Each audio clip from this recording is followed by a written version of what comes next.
Mwanafunzi wa mwaka wa 3 katika chuo kikuu cha kilimo cha Sokoine SUA, Yosia Kea mwenye umri wa miaka 25 amefariki dunia mara baada ya kujinyonga kwa kutumia shuka aliyofunga kwenye kenchi la baraza la nyuma katika makazi ya wanachuo ya kampasi ya Mazimbu mkoani Morogoro.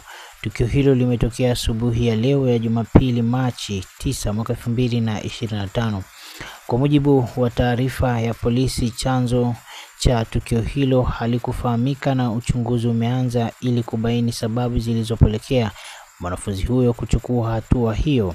Polisi mkoani Morogoro imetoa wito kwa vijana na wananchi kujiepusha kuchukua hatua ya kujitoa uhai wanapokutana na changamoto za maisha, na baada yake wanashauriwa kutafuta msaada wa kisaikolojia kupitia madawati ushauri na saa yaliyopo kwa ajili ya msaada wa kijamii na kisaikolojia. Hii ni Alute Media.